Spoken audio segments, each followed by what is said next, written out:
Hi, I'm Ron. Thanks for checking this out. This is part 2 of a two-part series on exploring the highest notes that our Native American and Native American style flutes can play, the upper register.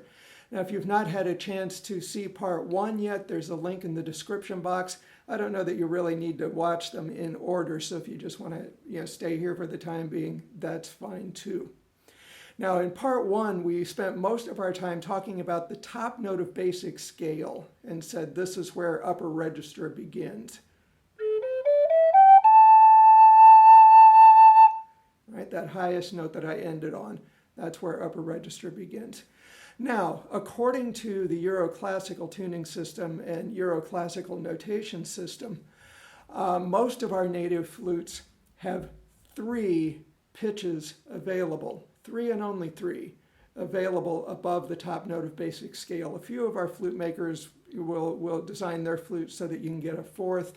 We're not going to bother with those. They're a little bit unusual. They're very, very cool, and I really like the makers. I have some of their flutes, but we're just kind of focus in on the most common things that you'll run into today. All right, so I'm going to start on the top note of basic scale and then play pitches that are an approximation of those 3 pitches that the Euroclassical system says we have available. So you'll hear 4 notes altogether, starting with the top note of basic scale.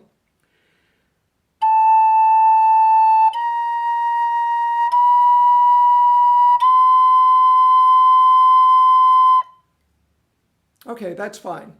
We want to be aware of that, but we don't want to care about it too much. And here's why.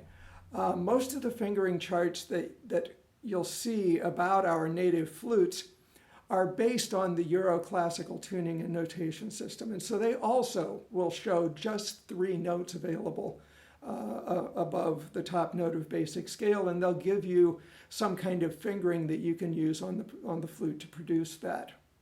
And that's kind of where the frustration and confusion usually begins, because if somebody is coming to the flute but they have a European training background in their ears, or if somebody takes the flute and puts it on their tuner app to see what's going on and they try out those fingerings, they'll all be out of tune. Compared to the Euroclassical tuning system, I can almost guarantee it. Almost all of my flutes are. And so people will get frustrated, and I've lost track of the times I've heard people say, oh, I can't use the upper register of this flute because it's all out of tune. Right now, we talked a lot in part 1 about how we can actually use our breath and our fingers to adjust pitch a great deal on our flutes. So a lot of times, even if we're after those Euroclassical target pitches, the flute's not out of tune. You just haven't figured out how to get it there yet. You just need to spend a little more time with your flute figuring out how it likes to behave, right? Now, I'm going to play another series of pitches, right? Erase everything I've just said about Euroclassical tuning system and notation system. All I want you to do is listen very carefully. I'm going to start on the top note of basic scale and go up to what is, for all intents and purposes, the highest pitch available on this flute. And I would like for you to listen very, very carefully and count how many different notes do you hear? How many different pitches can you hear?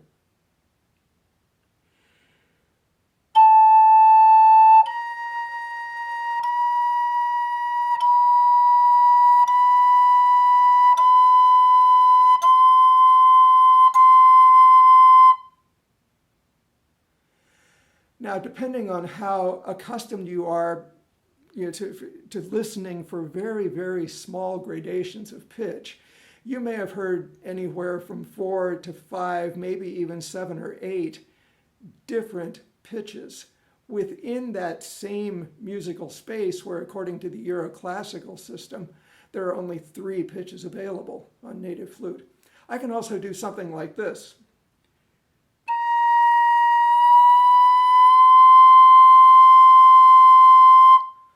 Just slide through that entire musical space, and now you have literally heard an infinity of different musical frequencies within a very, very small space.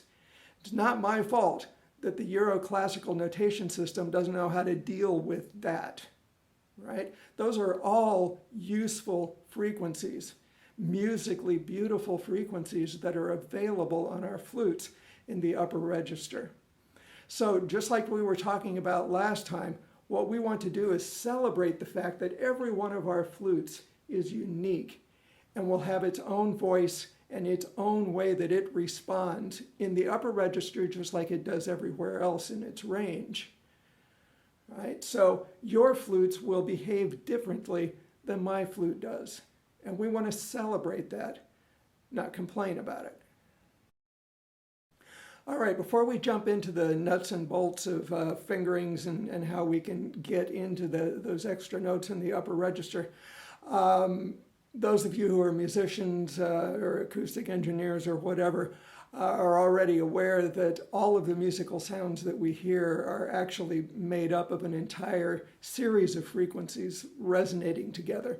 And it's the relationships between those frequencies, the ratios, their relative dynamics that helps us identify particular sounds, helps us to hear the difference, for example, between our native style flutes and a European style oboe.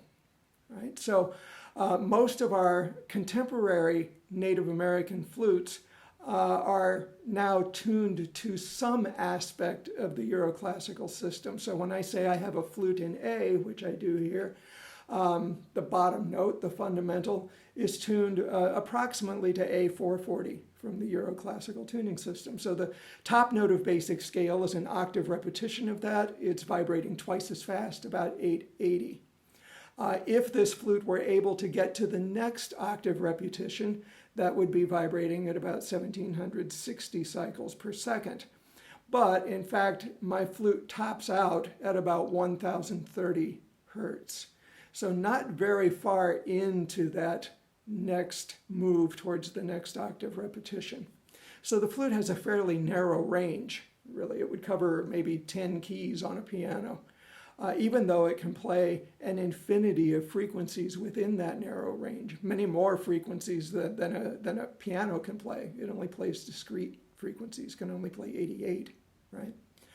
All right, so that's what we're dealing with is perceived pitch as we go, and now we're going to kind of go from note to note in that upper register, and I'll show you some of the things I'm doing with my fingers to get those small gradations of pitch, and what we can do with further with our breath and with our fingers and even our tongue to refine that and really make some really cool music with it.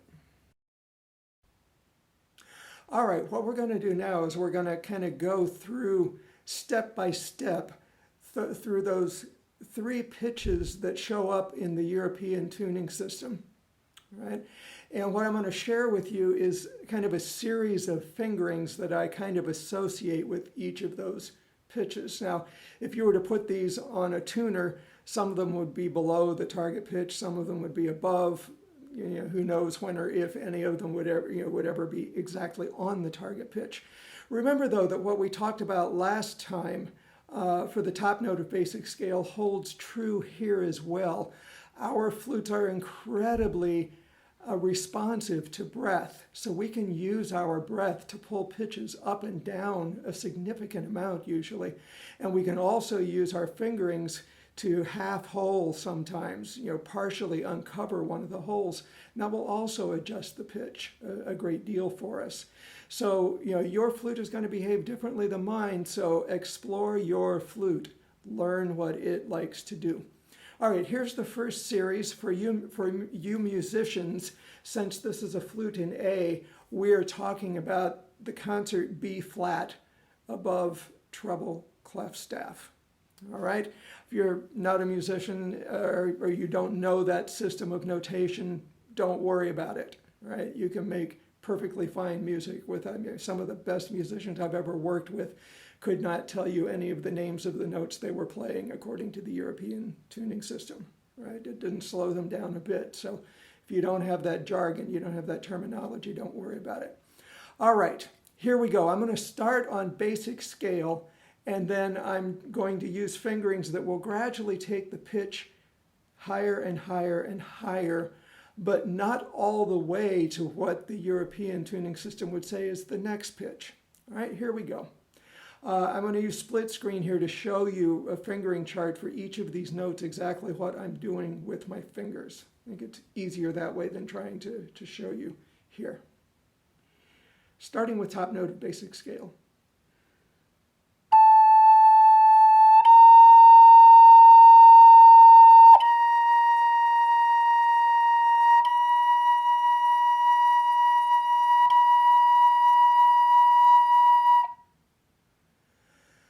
So some of those notes are so close together, it almost sounds like a color change more than it sounds like a pitch change, right? But that's, what was that, 4 fingerings, right, to represent one pitch in the Euroclassical notation system.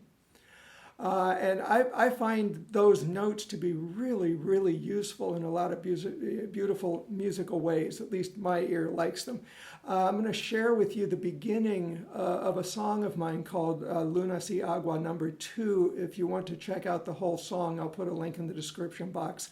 It's up here on YouTube as well.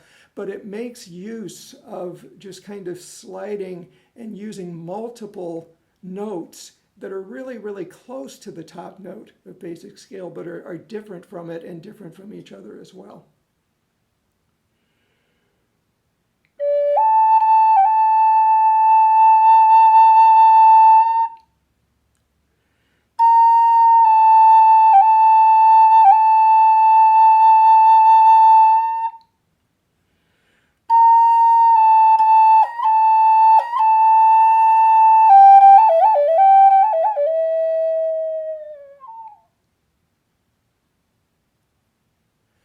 Now, I couldn't care less if my tuner app tells me that those notes are not A or B flat, but are somewhere in between the two.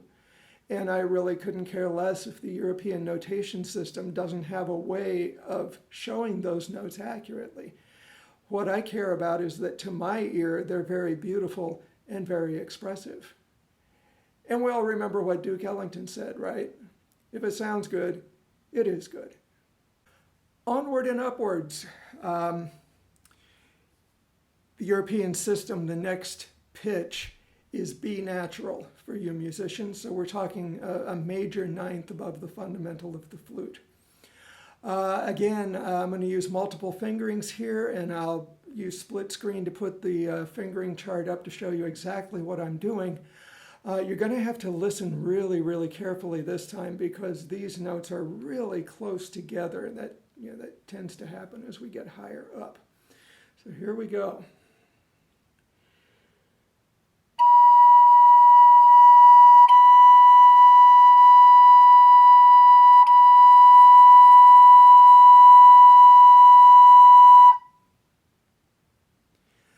All right, now that last fingering, as you saw, is this. On a lot of my flutes, this fingering doesn't like to speak of its own, right? It likes to be approached. Now, sometimes what I often find actually in a lot of these upper register notes, a gentle tonguing of each note is kind of necessary to get it placed and started correctly. If I'm not aware of what I'm after with that pitch, that's a cool effect, but it's not necessarily what we're always after. So try to have some kind of mental image of that pitch, and then using the tongue actually helps to start the pitch off, right? It can also work really, really well to use one of the other fingerings, and then if you need to or want to, release one of those top fingers. All right. There's some really fun things that you can start to play with once you get these multiple fingerings in the brain and in the fingers a bit, and you're getting comfortable using it. I've done concerts with Irish flute players, for example, and their flute playing technique is based on bagpipe technique, so they don't use their tongue to articulate pitches, but they will use their fingers to articulate pitches. And we can do that too. I've kind of adapted this, so I've stolen this from my Irish flute player friends. but just kind of flicking a finger, right, to help articulate a note. Right, so it's just, instead of using your tongue, it's just another way of approaching things. Right, so we have a tremendous number of options already. I mean, we've barely, in terms of musical space, we've barely nudged above the top note of basic scale, but we already have a multitude of pitches available to us and lots of different ways to approach them and different ways that we can use them musically. All right, let's plunge ahead to what in the Euro system is the last pitch that's available to us on Native American flute, and this will be C, right? So a minor tenth above the fundamental. It's actually an octave repetition of the second note of basic scale, except again, if you put it on a tuner, I don't think I have any flute that will not be flat to the tuner, right? If I simply use the fingering system, this fingering that usually shows up in the fingering charts. Here is the most commonly shown fingering to produce that pitch.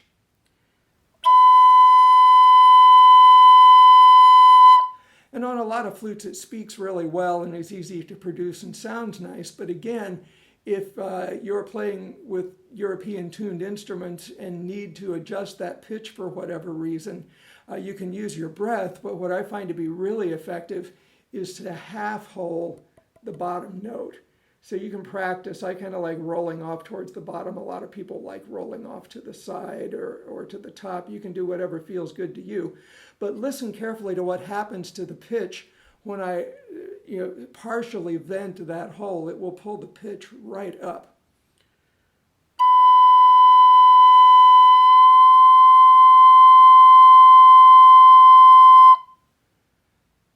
All right.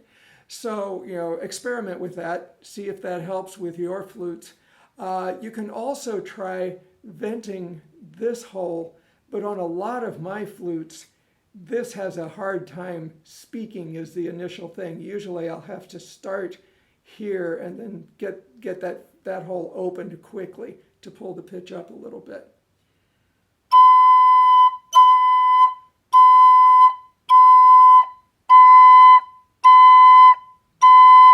As you can hear and see, this particular flute speaks beautifully from the outset using this fingering if I start the sound with a light tonguing. Your flute may or may not do that, so you'll just have to experiment. Now, that's it. Some of our flute makers do use systems on their flute that will produce another pitch beyond this. For you musicians, a full major tenth above the fundamental. So since I'm on a flute in A, it would be C sharp, an octave and a third higher. Ken Light's flutes produce that very, very consistently, I find. So if you're interested in that, you might, a possibility, you might look into a Ken Light flute. Butch Hall's older flutes produce that as well. I think he has changed his fingering system in the meantime, so I don't know if that is, the flutes coming out of his shop still do that. But his was actually based on an overblow of the top note of basic scale, and his fingering was different from everybody else's for top note of basic scale. So those of us who carried his flutes along with other people's flutes, we were always having to remind ourselves when we switched off to one of Butch's flutes for, okay, remember, it's got that oddball fingering for the top note of basic scale, but then you could overblow that top note of basic scale and get that pitch, that extra added pitch on the top. Took a little practice to actually control it, as you can imagine, but it was really very pretty when it worked. Okay, now, here's our little quiz for the day. You may or may not have noticed a commonality in all of the fingerings that I showed you today for getting into upper register. Think back for a second. What was the same in all of those fingerings if you kind of imagine back over them? You got something? Okay. The top note of the flute was open for all of them. So quick access to upper register of native flute is to vent the top hole. And it allows us some really kind of cool effects. What I'm going to do here is just make a little fast motion, a tremolo motion between the bottom two notes of basic scale. And then I'm going to vent this and listen to what happens to the sound.